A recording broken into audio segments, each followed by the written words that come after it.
ନମସ୍କାର। ଆଉ ଥରେ ମୁଁ ଆପଣମାନଙ୍କୁ ଆମ ଓଡ଼ିଆ ସାବ ସ୍କୁଲ ପାଠରେ ସ୍ୱାଗତ କରୁଅଛି। ପ୍ରିୟ ଭାଇ, ଭଉଣୀ, ବନ୍ଧୁ, ବାନ୍ଧବ, ପ୍ରିୟ ଶ୍ରୋତା, ଆମେ ଯେପରିକି କେତେ ସପ୍ତାହ ଧରି ଈଶ୍ୱରଙ୍କ ପ୍ରେମ ଏବଂ ତାଙ୍କ ନ୍ୟାୟ ବିଷୟରେ ଆମେ ଆଲୋଚନା କରୁଛୁ। ଆଉ ଆଜି ଆମେ ବିଶେଷରେ ଆଲୋଚନା କରିବା ଈଶ୍ୱରୀୟ ପ୍ରେମର କ୍ରୋଧ ବା ଈଶ୍ୱରଙ୍କ ପ୍ରେମ ଏବଂ କ୍ରୋଧ। The wrath of divine love। ଏହା ଅଧିକ ଜାଣିବା ପୂର୍ବେ ଚାଲନ୍ତୁ ନିଜକୁ ସମର୍ପଣ କରି ତାହାଙ୍କ ମଧୁର ନାମରେ ଆମେ ପ୍ରାର୍ଥନା କରିବା।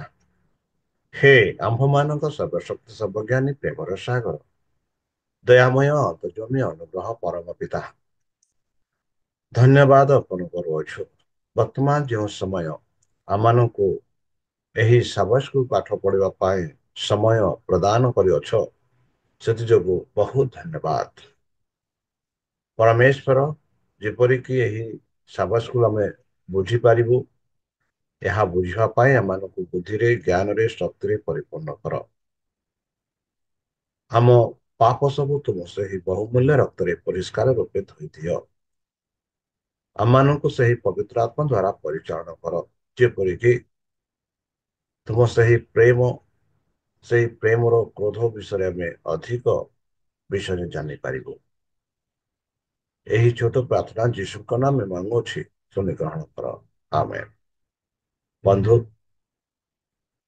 ମୁଁ ଆଶା କରୁଛି ଯେ ଆମ ଓଡ଼ିଆ ସାବସ୍କୁ ପାଠ ଆପଣମାନଙ୍କୁ ପସନ୍ଦ ଲାଗୁଥିବ।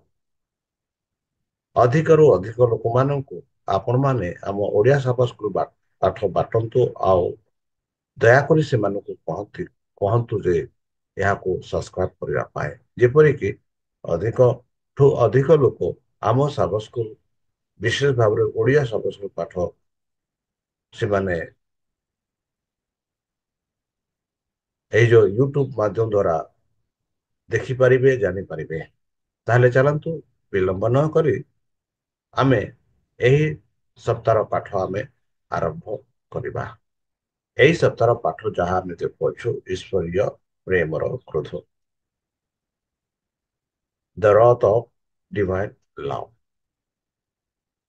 ଯାହା ସ୍ୱର୍ଣ୍ଣ ପଦ ଦିଆଯାଇଅଛି ଗୀତ ସଂହିତା 78:38। ମାତ୍ର ସେ ସ୍ନେହଶୀଳ ହେବାରୁ ସେମାନଙ୍କ ଅପରାଧ କ୍ଷମା କରି ସେମାନଙ୍କୁ ଧ୍ୱଂସ କଲେ ନାହିଁ। ପୁଣି ସେ ଅନେକ ଥର ଆପଣା କ୍ରୋଧ ସମ୍ଭରଣ କରି ଆପଣା କୋପ ଉତ୍ତେଜ କଲେ ନାହିଁ। ବନ୍ଧୁ, ଆମମାନଙ୍କ ସଦାପ୍ରଭୁ ପରମେଶ୍ୱର ଏତେ ପ୍ରେମୀୟ, ଆମେ ନୂତନ ନିୟମରେ, ପୁରାତନ ନିୟମରେ ତାଙ୍କ ପ୍ରେମ ବିଷୟରେ ଆମେ ଦେଖୁଅଛୁ ଆଉ ତାଙ୍କ କ୍ରୋଧ ବିଷୟରେ ବି ଆମେ ଦେଖୁଅଛୁ। ଆଉ ବେଲେ ବେଲେ ତାଙ୍କ କ୍ରୋଧ ଯେବେ ଦେଖୁ, ଆମେ ଭାବୁ କି ପରମେଶ୍ୱର ଏମିତି କ୍ରୋଧ କରନ୍ତି? ନା, ପରମେଶ୍ୱର କେବେ ହେଲେ କ୍ରୋଧ କରନ୍ତି ନାହିଁ। ଯେବେ ସେ କ୍ରୋଧ କରନ୍ତି, ଯେହେତୁ ସେ ଆମମାନଙ୍କୁ ପ୍ରେମ କରନ୍ତି, ସେ ଆମମାନଙ୍କୁ ସୁରକ୍ଷା କରନ୍ତି, ସେ ଆମମାନଙ୍କୁ ଉଦ୍ଧାର କରନ୍ତି। ଆପଣମାନେ ସମସ୍ତେ ହୋଇପାରନ୍ତି ପିତା ମାତା, ଯେଉଁମାନେ ଆମ ଓଡ଼ିଆ ସାବସ୍କୁ ପାଠରେ ଯୋଗ ଦଉଛନ୍ତି। ଯଦି ଆପଣଙ୍କ ପୁଅ ବା ଝିଅ କୌଣସି ପ୍ରକାର ଭୁଲ କାମ କରେ, ସେମାନଙ୍କୁ ତମେ ଦଣ୍ଡିତ କରିଥାନ୍ତି ବା ରାଗିଥାନ୍ତି, କ୍ରୋଧ ହୋଇଥାନ୍ତି। କାରଣ ଆପଣମାନେ ଆପଣ ପୁଅ ଝିଅକୁ ଭଲ ପାଆନ୍ତି ଆଉ ସେମାନଙ୍କ ଭଲ ପାଇଁ ବେଲେ ବେଲେ ଆପଣମାନେ କ୍ରୋଧ ହୋଇଥାନ୍ତି। ସେହିପରି ଆମ୍ଭେମାନେ ସମସ୍ତେ ପରମେଶ୍ୱରଙ୍କର ସନ୍ତାନ ସନ୍ତତି। ଆଉ ସେ ଆମମାନଙ୍କୁ ଏତେ ପ୍ରେମ କରନ୍ତି ଯେ ଆମେ ଭୁଲ କଲେ ସେ କ୍ରୋଧ ହୁଅନ୍ତି। ଏହା ନୁହେଁ ଯେ ସେ କ୍ରୋଧ କରନ୍ତି ଯେପରିକି ଆମେ ବିପକ୍ଷ ହୋଇପାରିବା, ତାଙ୍କ ବିଦ୍ରୋହ ହେବା। ଏହା ଈଶ୍ୱରଙ୍କ ଇଚ୍ଛା କି ଆମେ ସେଇ ଯୋଉ କୁକର୍ମ କରୁଅଛୁ ସେଇ କୁକର୍ମରୁ ସତ୍କର୍ମ ପଥରେ ଆମେ ଚାଲିପାରିବୁ। ଏଥିପାଇଁ ପରମେଶ୍ୱର ନୂତନ ନିୟମରେ ଆଉ ପୁରାତନ ନିୟମରେ ଆମେ ଦେଖୁଅଛୁ ପରମେଶ୍ୱର କିପରି ଇସ୍ରାଏଲ ପ୍ରଜାମାନଙ୍କୁ ଆପଣା କ୍ରୋଧ ପ୍ରକାଶ କରିଥିଲେ ବେଲେ ବେଲେ, ଆଉ କିପରି ସେମାନଙ୍କୁ ଆପଣା ପ୍ରେମ ଦେଖାଇଥିଲେ ତାହା ବିଷୟରେ ଆମେ ଦେଖୁଅଛୁ। ତାହେଲେ ଚାଲନ୍ତୁ ଆମେ ଆଗକୁ ବଢିବା। ବାଇବଲ ହଉଛି ପ୍ରେମ ଏବଂ ନ୍ୟାୟ। ଯେବେ ଆମେ ଭୁଲ କାମ କରୁଥାଉ ଆଉ ଭୁଲ ଜିନିଷକୁ ପରମେଶ୍ୱର ଦୁଃଖିତ ହୁଅନ୍ତି, କ୍ରୋଧିତ ହୁଅନ୍ତି।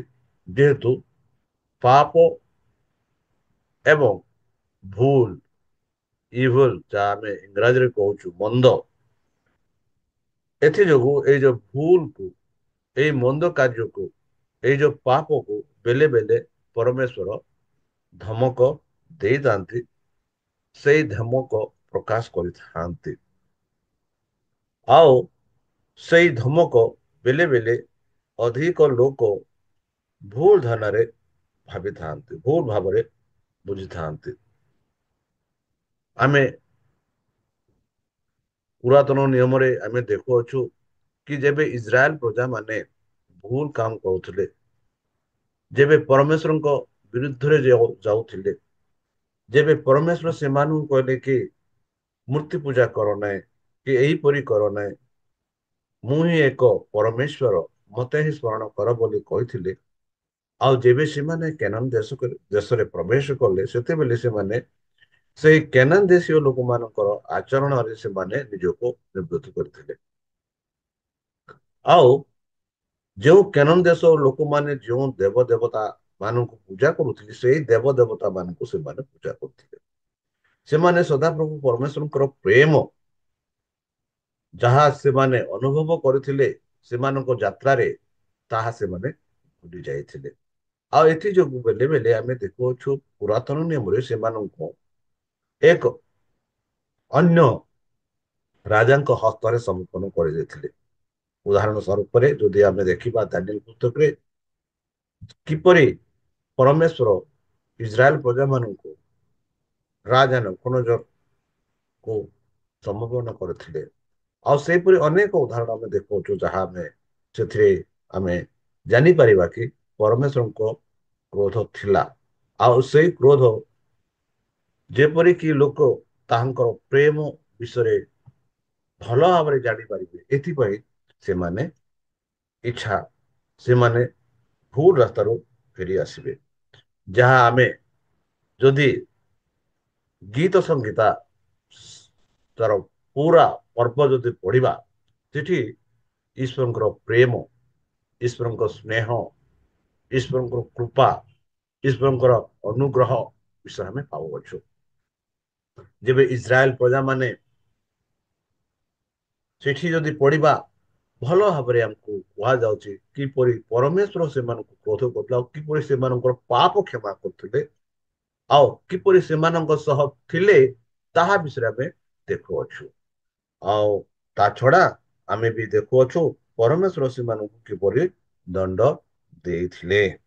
ବନ୍ଧୁ, ଆମ ପରମେଶ୍ୱର ଏମିତି ପରମେଶ୍ୱର ନାହାନ୍ତି ଯେ ଯେବେ ଆମେ ଭୁଲ କରୁ ସେ ସେହି ଭୁଲ ଯୋଗୁ ଆମମାନଙ୍କୁ ଦଣ୍ଡ ଦିଅନ୍ତି। ଏହା ସେ ଏମିତି ପ୍ରଭୁ ନାହାନ୍ତି। ଦଣ୍ଡ ଦିଅନ୍ତି ଆବଶ୍ୟକ, ମାତ୍ର ସେ ଦଣ୍ଡ ହଉଛି ଯେପରିକି ଆମେ ସେଇ କୁକର୍ମରୁ, ସେଇ ଅଧର୍ମ କାର୍ଯ୍ୟରୁ, ସେଇ ପାପରୁ ଆମେ ବିମୁଖ ହେଇପାରିବା, ଦୂର ରହିପାରିବା, ଆଉ ସଦାପ୍ରଭୁ ପରମେଶ୍ୱରଙ୍କ ହିଁ ପ୍ରାର୍ଥନା ଆରାଧନା କରିପାରିବା। ଯେହେତୁ ସେ ହଉଛନ୍ତି ଆମମାନଙ୍କର ତ୍ରାଣକର୍ତ୍ତା, ଉଦ୍ଧାରକର୍ତ୍ତା। ସେ ଅଛନ୍ତି ଆମମାନଙ୍କର ମୁକ୍ତିଦାତା ଆଉ ସେ ଅଛନ୍ତି ଆମର ସୃଷ୍ଟିକର୍ତ୍ତା ଯାହା ଆମେ ଆଦି ପୁସ୍ତକରେ ଦେଖୁଅଛୁ। ଏଥିଯୋଗୁ ଏଇ ଯୋଉ ଗୀତ ଲେଖକ ଈଶ୍ୱରଙ୍କ ପ୍ରେମ ବିଷୟରେ ତାଙ୍କ କ୍ରୋଧ ବିଷୟରେ କହନ୍ତି କି ସେ କ୍ରୋଧରେ ଧୀର। ଆମେ ବେଲେ ବେଲେ ଆମ ପୁଅ ଝିଅ ମାନେ ଯେବେ ସେମାନେ ଭୁଲ କରିଥାନ୍ତି ବେଲେ ବେଲେ ବହୁତ ରାଗି ଯାଇଥାଉ ଆଉ ଦୁଃଖିତ କରିଥାଉ।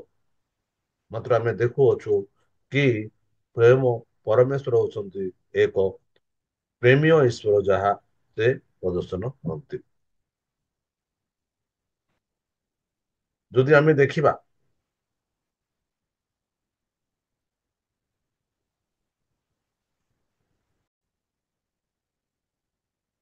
ବନ୍ଧୁ ଅବ୍ରାହମକୁ ଯେପରି ପରମେଶ୍ୱର ଆହ୍ୱାନ କଲେ ଆଉ ଅବ୍ରାହମ ଯେପରି ପରମେଶ୍ୱରଙ୍କ କଥା ମାନିଲେ ମୋସାଙ୍କୁ ଯେପରି ପରମେଶ୍ୱର ଆହ୍ୱାନ କରୁଥିଲେ ମୋସା ପରମେଶ୍ୱରଙ୍କ କଥା ମାନିଥିଲେ ଆଉ ମୋସାଙ୍କ ଦ୍ଵାରା ଅବ୍ରାହମଙ୍କ ଦ୍ଵାରା ଯିଏକି ଅବ୍ରାହମଙ୍କ ବଂଶକୁ ବଢେଇ ଆଉ ସେଇ ଯୋଉ ଅବ୍ରାହମର ବଂଶ ମାନେ ଯେବେ ମିଶ୍ର ଦେଶକୁ ଗଲେ ଆଉ ସେହି ମିଶ୍ର ଦେଶରୁ ମୂଷାଙ୍କ ଦ୍ଵାରା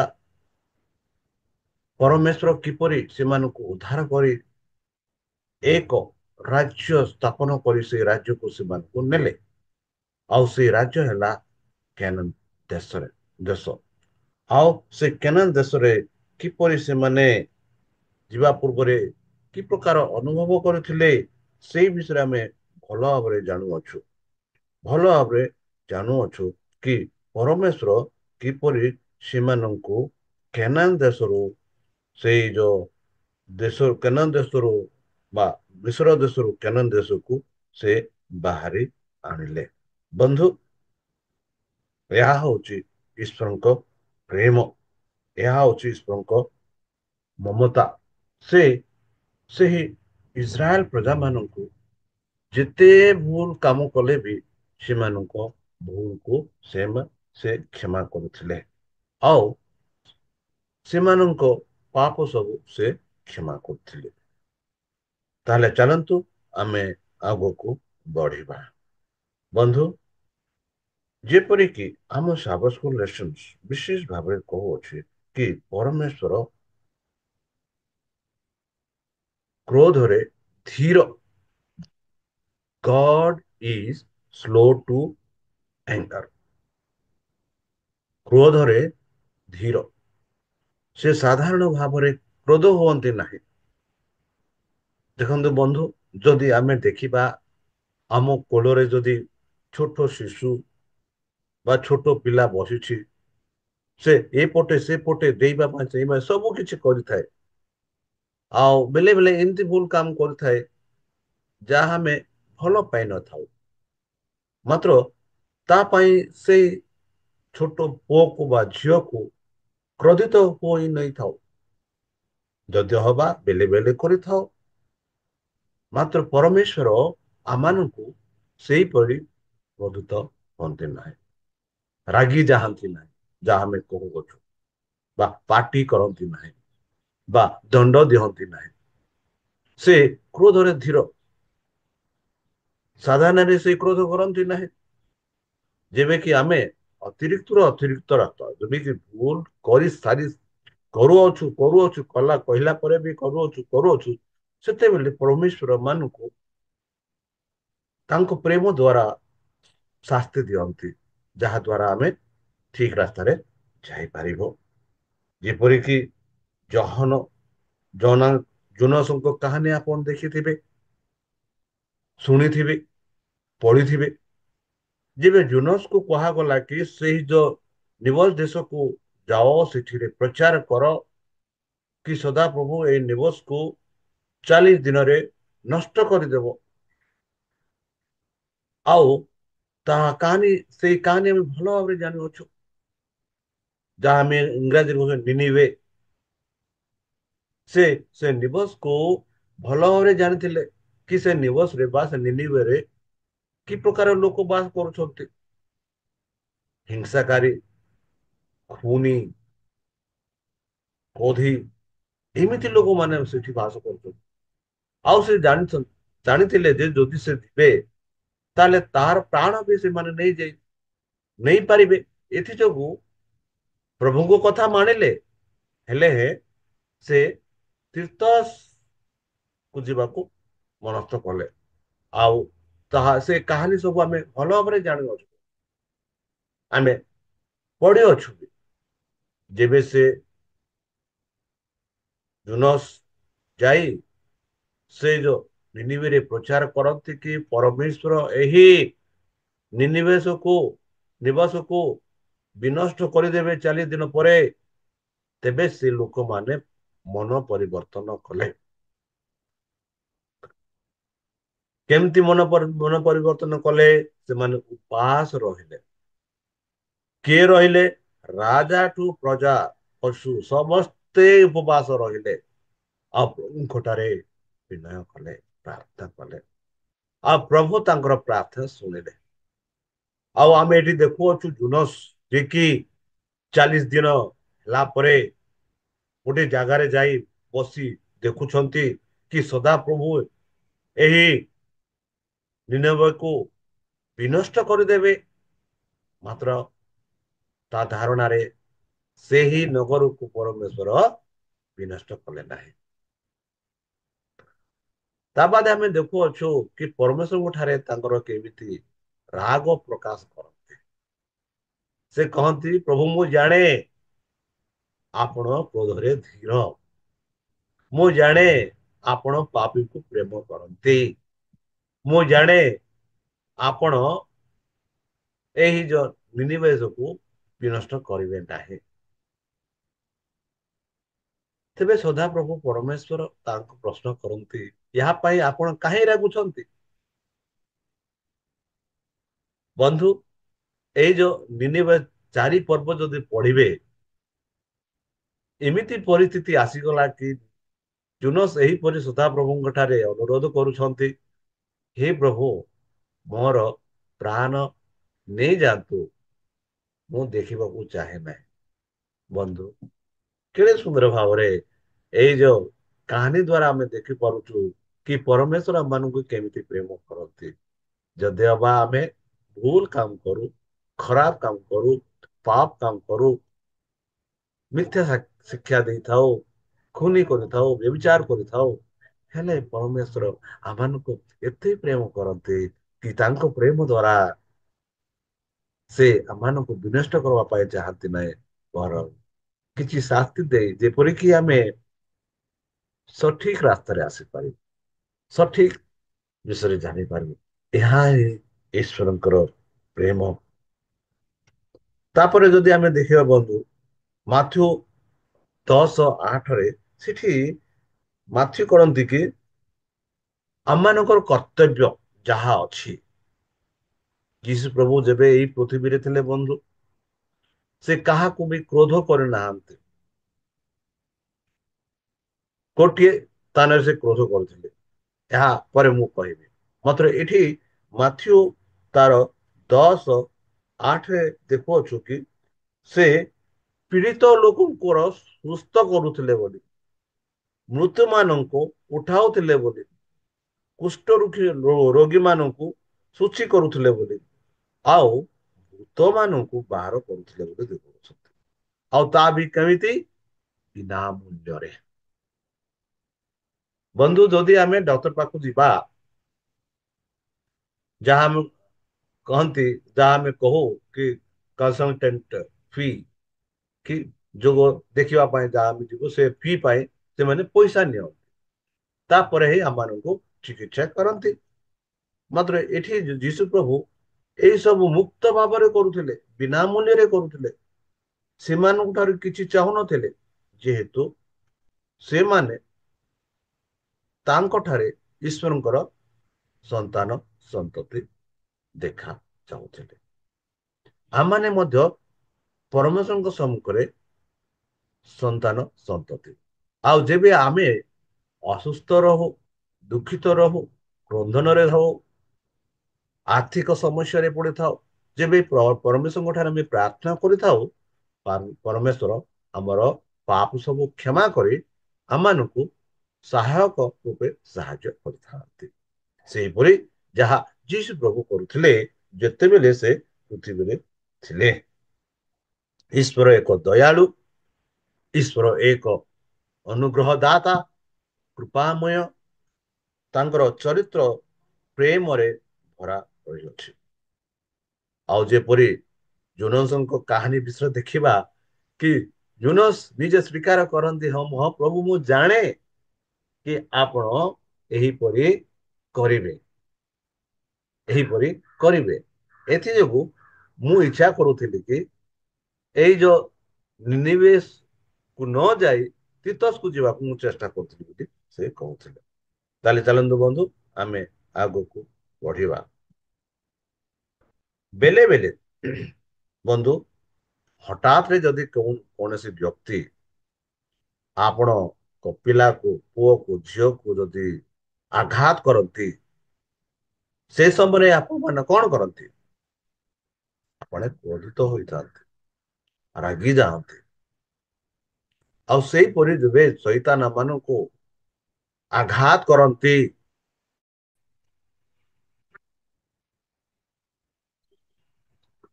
ସେଇପରି ଯେବେ ଶୈତାନ ଆମମାନଙ୍କୁ ଆଘାତ କରନ୍ତି, ଆମେ କଣ କରୁଥାଉ? ପରମେଶ୍ୱର ଶୈତାନଙ୍କୁ କ୍ରୋଧିତ କରନ୍ତି, ଧମକ ଦିଅନ୍ତି। ବନ୍ଧୁ ଯେପରିକି ମାଥିଉ 21:12-13, ଆଉ ଜହନ 2:14-15 ଯଦି ଆମେ ଦେଖିବା, ଈଶ୍ୱର ବି ସେହିପରି କ୍ରୋଧିତ ଦେଖେଇଥାନ୍ତି। ଯେପରିକି ଆମେ ଦେଖୁଅଛୁ ମାଥିଉ 12:21, 12-13 ଆଉ ଜହନ 2:14-15 କି ଲୋକେ ସେହି ମନ୍ଦିରରେ କି ପ୍ରକାର କାମ କରୁଥିଲେ, ଆଉ ସେହି ପ୍ରକାର କାମ ଦେଖି ଯୀଶୁ ପ୍ରଭୁ କିପରି କ୍ରୋଧିତ ହୋଇଥିଲେ ବୋଲି ଆମେ ଦେଖୁଅଛୁ। ସେ ଏମିତି କ୍ରୋଧିତ ହେଲେ ଯେ ଯେଉଁ ଲୋକେ କପତା ବିକୁଥିଲେ, ଯେଉଁ ଲୋକ ଟେବୁଲ ଉପରେ ପଇସା ରଖିଥିଲେ, ବା ଏମିତି ଏମିତି କାର୍ଯ୍ୟ କରୁଥିଲେ ଯାହାକି ମନ୍ଦିରରେ ସେହି ଗୁଡାକ କାମ ଆବଶ୍ୟକ ନାହିଁ, କରିବାର ଦରକାର ନାହିଁ। ଆଉ ଆମେ ଦେଖୁଛୁ କି ଯୀଶୁ ପ୍ରଭୁ କିପରି କ୍ରୋଧିତ ହୋଇ ଏକ ଖରଡା ନେଇ ସେମାନଙ୍କୁ ମାରିବାର, ସେମାନଙ୍କ ଟେବୁଲକୁ ଉଲ୍ଟା କରିବାର ଆମେ ଦେଖୁଅଛୁ। ଆଉ ସେଇ ସମୟରେ ସେଇ ମନ୍ଦିରରେ ଯେତେ ଲୋକ ଥିଲେ ସେମାନେ ସମସ୍ତେ ବାହାରି ଗଲେ, ଆଉ କାପତାକୁ ସମସ୍ତଙ୍କୁ ଯୀଶୁକୁ ବାହାର କରୁଥିଲେ। ଯେପରି ମୁଁ ଉଦାହରଣ ଦେଲି, ଯଦି ଆପଣଙ୍କ ପୁଅ ଉପରେ ଯେ ଜଣେ ଲୋକ ଯଦି ହଠାତ୍ ରେ ଆସି ଆକ୍ରମଣ କରେ, ଆପଣ କଣ କରନ୍ତି? ବା ଆକ୍ରମଣ କରୁଥାନ୍ତି, ତେବେ ଆପଣ କଣ କରନ୍ତି? କ୍ରୋଧିତ କରିଥାନ୍ତି। ସେହିପରି ପରମେଶ୍ୱର ଯୀଶୁ ଖ୍ରୀଷ୍ଟ ନୂତନ ନିୟମରେ ଆମେ ଦେଖୁଅଛୁ କି ଯୀଶୁ ପ୍ରଭୁ କିପରି କ୍ରୋଧିତ କଲେ, ଯେହେତୁ ସେଇ ଯୋଉ ମନ୍ଦିରରେ ଆମମାନଙ୍କ ଲୋକମାନଙ୍କର ଏକ ସ୍ଥାନ ଥିଲା ଯୋଉଠି ସେମାନେ ସଦା ପ୍ରଭୁଙ୍କ ଠାରେ ଏକ ସମ୍ପର୍କ ପ୍ରାର୍ଥନା ପାଇଁ ଯାଉଥିଲେ, ପୂଜା ଆରାଧନା କରୁଥିଲେ। ଆଉ ସେଇ ପୂଜା ଆରାଧନା ସ୍ଥାନରେ ଯଦି ସାଂସାରିକ କାମର ପାପ କାମ କରୁଥିବା, ତାହେଲେ ପ୍ରଭୁ ଇଚ୍ଛା କରନ୍ତି ନାହିଁ, ସେ କ୍ରୋଧିତ ହୁଅନ୍ତି ବୋଲି ଆମେ ଦେଖୁ ବନ୍ଧୁ। ସେଥି ଯୋଗୁ ବେଲେ ବେଲେ ଯେବେ ଆମେ ଭୁଲ କାମ କରିଥାଉ, ସେଇ ଭୁଲ କାମରେ ପରମେଶ୍ୱର କ୍ରୋଧିତ ହୋଇଥାନ୍ତି। ଆଉ ତା ଦ୍ଵାରା ଆମେ ଦେଖିପାରୁ ଯେ ପରମେଶ୍ୱର ଆମମାନଙ୍କୁ କେତେ ଭଲ ପାଆନ୍ତି। ଆଉ ମନେ ରଖନ୍ତୁ ବନ୍ଧୁ, ଆପଣଙ୍କ ପୁଅ ଝିଅ, ମୁଁ କାହିଁ କହୁଛି, ଆପଣଙ୍କ ପୁଅ ଝିଅ ବା ସନ୍ତାନ ସନ୍ତତି ବା ଆପଣଙ୍କର ଘନିଷ୍ଠ ଲୋକମାନଙ୍କୁ ଆପଣ ମାନେ କେବେ ହେଲେ ସେମାନଙ୍କୁ କ୍ଷତି କରିବା ପାଇଁ ଚାହାନ୍ତି ନାହିଁ, ବା ଇଚ୍ଛା ସ୍ୱ ଇଚ୍ଛାରେ ସେମାନଙ୍କୁ କ୍ଷତି କରିବା ପାଇଁ ଇଚ୍ଛା କରନ୍ତି ନାହିଁ। ଯଦି ଝିଅ ଯଦି ଭୁଲ କାମ କରିଛି ବା ପୁଅ କିଛି ଭୁଲ କାମ କରିଛି, ବେଲେ ବେଲେ ଆପଣଙ୍କୁ ବାଧା ଲାଗେ, କି ପୁଅ ଏଇପରି କାମ କରିଛି, ଆଉ ସେଇ ଯୋଉ କାମ ଯୋଗୁ ବେଲେ ବେଲେ ତାକୁ ଦଣ୍ଡ ଦେଇଥାନ୍ତି। ପରମେଶ୍ୱର ବି ସେଇପରି କେବେ ହେଲେ ସେ ଚାହାନ୍ତି ନାହିଁ କି ଆମମାନଙ୍କୁ ଆଘାତ କରିବାର। ପରମେଶ୍ୱର କେବେ ବି ପରମେଶ୍ୱରଙ୍କର କେବେ ବି ତାଙ୍କର ଇଚ୍ଛା ନାହିଁ ବନ୍ଧୁ। ପରମେଶ୍ୱରଙ୍କର ଇଚ୍ଛା କି ଆମେ ସବୁବେଳେ ସଦାବେଳେ ଆନନ୍ଦରେ, ଖୁସିରେ, ପ୍ରେମରେ ରହୁ, ସୁସ୍ଥ ରହୁ, ଭଲ ରହୁ। ଆଉ ଯଦି ଏଇ ପରିସ୍ଥିତିରେ ଯଦି ପରମେଶ୍ୱରଙ୍କୁ ବାଧା ଆଣିବା, ତାଙ୍କ ବିରୁଦ୍ଧରେ ପାପ କାମ କରିବା, ତେବେ ପରମେଶ୍ୱର ମାନଙ୍କୁ କିଛି ଶିକ୍ଷା ବା ଦଣ୍ଡ ଦିଅନ୍ତି, ଯାହା ଦ୍ୱାରା କି ଆମେ ଯୋଉ ଭୁଲ ରାସ୍ତାରେ ଯାଉଥିଲୁ, ସେଇ ଭୁଲ ରାସ୍ତାରୁ ପୁନର୍ବାର ସଠିକ ରାସ୍ତାରେ ଫେରି ଆସିପାରିବା। ଏହା ହଉଛି ପରମେଶ୍ୱରଙ୍କର ଇଚ୍ଛା। ଏହା ହଉଛି ପରମେଶ୍ୱରଙ୍କର ମନ ଇଚ୍ଛା। ସେଥିଯୋଗୁଁ ଏହା କେବେ ବି ଭାବନ୍ତୁ ନାହିଁ କି ପରମେଶ୍ୱର ଭଲ ପାଆନ୍ତି ଯେବେ ଆମମାନଙ୍କୁ ସେ ଦଣ୍ଡ ଦିଅନ୍ତି ନା, କେବେ ଏହା ନୁହେଁ। ସେଥିଯୋଗୁଁ ଆମେ ଯାହାକି ବାଇବଲରେ ଅନେକ ଉଦାହରଣ ଦିଆଯାଇଛି, ଯାହା ଆମେ କହୁଛୁ କି ଲେମେଣ୍ଟେସନ୍ସ, ଯାହା ସେଠି କହୁଛି କି କେବେ ବି ପରମେଶ୍ୱର କାହାକୁ ହୃଦୟରେ ଯେପରି ଦୁଃଖିତ ହୁଏ ସେଇପରି ସେ କରନ୍ତି ନାହିଁ। ସେପରି ଜାରିମିଆ ଆଉ ଗୀତ ସଂହିତାରେ ମଧ୍ୟ ସେ ମାନେ କହନ୍ତି କି ପରମେଶ୍ୱର କେବେ ବି ସେ ମାନେ ଆମମାନଙ୍କୁ ଯେପରିକି ଆତ୍ମାରେ ଆମେ ଆଘାତିତ ହଉ, ଦୁଃଖିତ ହଉ, ସେଇପରି କେବେ ବି କରନ୍ତି ନାହିଁ। ଆପଣ ମାନଙ୍କ ପିଲାମାନଙ୍କୁ ଯେବେ ଆପଣ ମାନେ ଶାସ୍ତି ଦିଅନ୍ତି ବା ଦଣ୍ଡ ଦିଅନ୍ତି, ଏମିତି ଦଣ୍ଡ ଦିଅନ୍ତି ଯେପରି ସେମାନେ ଆଘାତ ପାଆନ୍ତି ନାହିଁ। ସେଇପରି ପରମେଶ୍ୱର ମାନଙ୍କୁ ଦେଖନ୍ତି ବୋଲି ଆମେ ଦେଖୁଅଛୁ ବନ୍ଧୁ। ଯେପରିକି ଏଜ୍ରା 5:12 ଯଦି ଦେଖିବା, ମାତ୍ର ଆମମାନଙ୍କ ପୂର୍ବ ପୁରୁଷ ଗଣଙ୍କ ସ୍ୱର୍ଗର ପରମେଶ୍ୱରଙ୍କ ଗୋପନୀୟତ୍ୱ କଲା ଉତ୍ତାରେ ସେ ସେମାନଙ୍କୁ ବାବିଲର ରାଜା କଲଦିୟ ନବୁକଦନେଜର ହସ୍ତରେ ସମର୍ପଣ କରନ୍ତେ, ସେ ଏହି ଗୃହ ବିନାଶ କରି ଲୋକମାନଙ୍କୁ ବାବିଲକୁ ନେଇଗଲେ।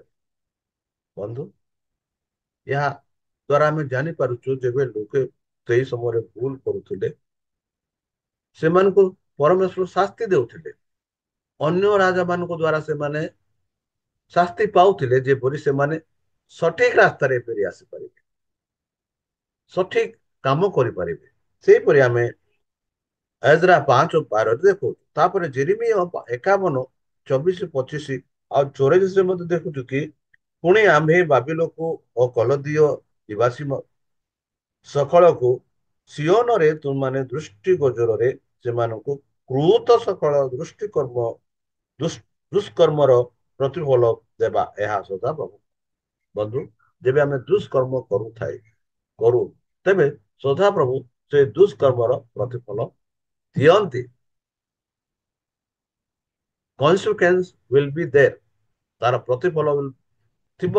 ମାତ୍ର ପରମେଶ୍ୱର କ୍ଷମା, ଦୟା, କରୁଣା, ଅନୁଗ୍ରହ ଦାତା, ଆଉ ସେଇ ପ୍ରେମ ଯୋଗୁ ଆମେ ଗଲା ବାଦେ ବି, ଦଣ୍ଡ ଶାସ୍ତି ପାଇଲା ବାଦେ ବି ଆମେ ତାଙ୍କ ପ୍ରେମର ଯୋଗ୍ୟ ହୋଇଥାଉ।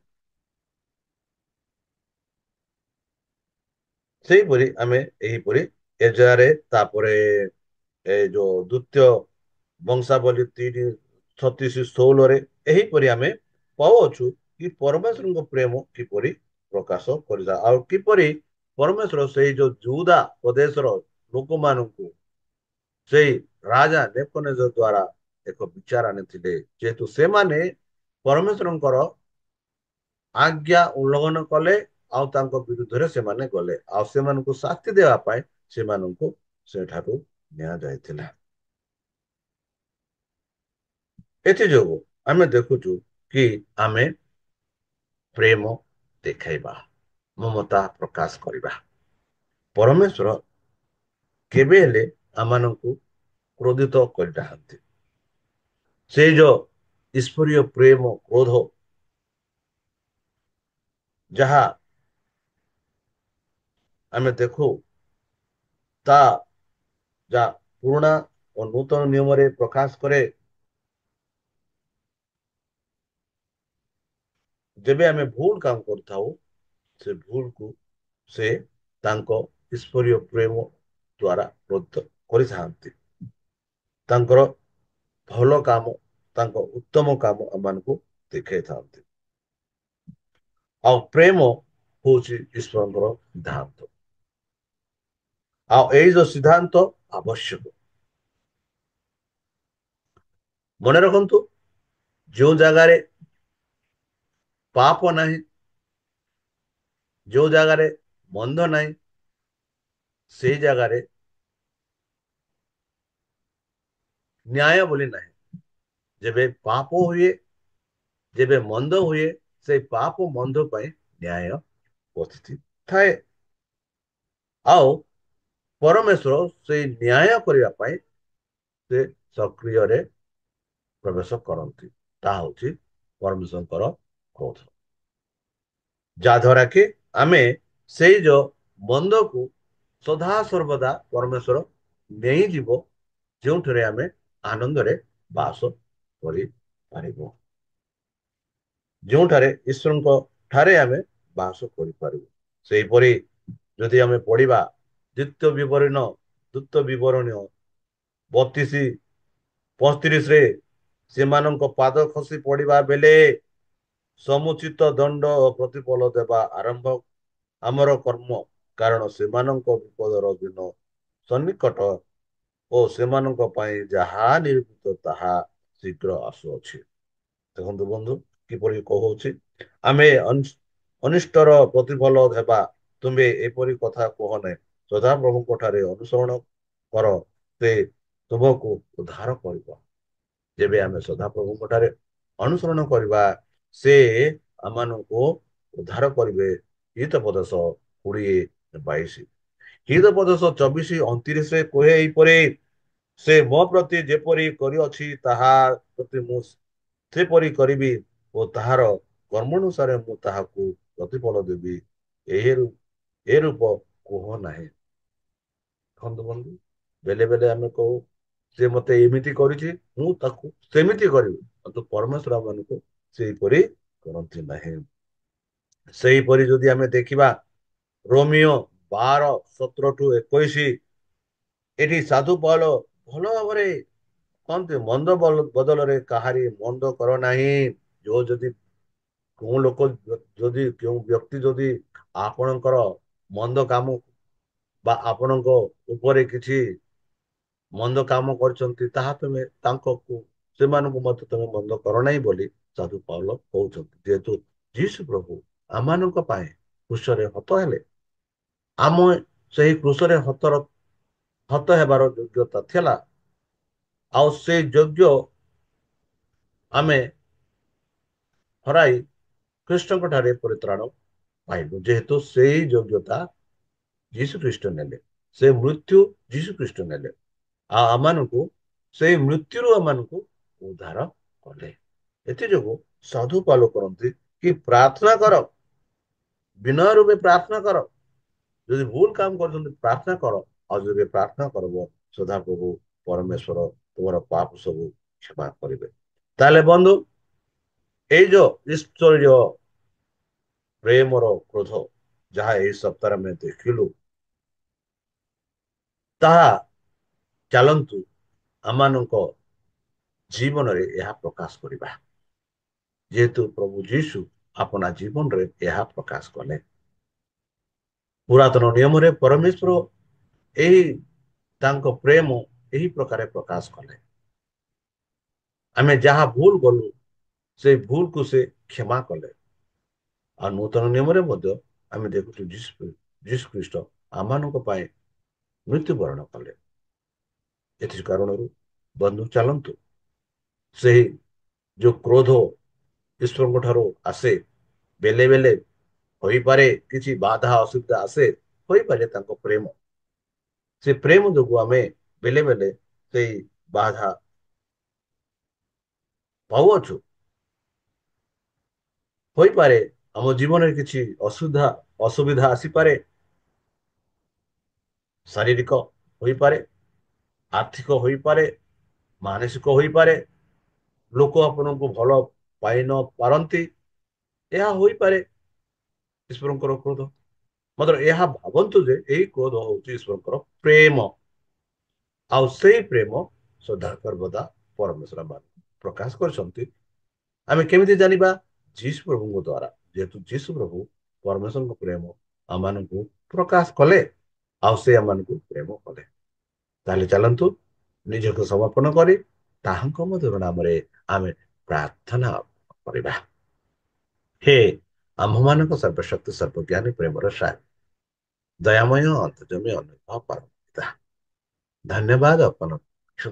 ବର୍ତ୍ତମାନ ଯେଉଁ ସାବାସକ ପାଠ ଆମେ ପଢିଲୁ, ଜାଣିଲୁ, ଶୁଣିଲୁ, ଏହା ବୁଝିବା ପାଇଁ, ଏହା ମନେ ରଖିବା ପାଇଁ, ଯେଉଁ ବେଲେ ବେଲେ ଯେବେ ଆମେ କିଛି ଦୁଃଖ କଷ୍ଟ ବାଧା ଅନୁଭବ କରୁ, ହୋଇପାରେ ଆମର ଭୁଲ ଯୋଗୁଁ, ହୋଇପାରେ ଆମର ପାପ ଯୋଗୁଁ, ଆଉ ଆମେ ସ୍ୱୀକାର କରୁଅଛୁ କି ଏଇ ସବୁ ତୁମର ସେହି ପ୍ରେମ ଆମେ ଦେଖିପାରୁ, ପ୍ରେମ ଦେଖୁ, ଏଇ ସବୁ ତୁମ ସେଇ ପ୍ରେମ ଦେଖିପାରୁଛୁ।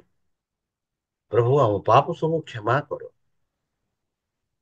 ଆଉ ବର୍ତ୍ତମାନ ଯେତେ ଭାଇ ଭଉଣୀ ମାନେ ଆମ ସହ ଏହି ସାବାସ୍କୁଲ ପାଠ ପଢୁଛନ୍ତି, ଦେଖୁଛନ୍ତି, ସେମାନଙ୍କୁ ମଧ୍ୟ ତମେ ଆଶୀର୍ବାଦ କର। ସେମାନଙ୍କ ସହବର୍ତ୍ତୀ ରୁହ।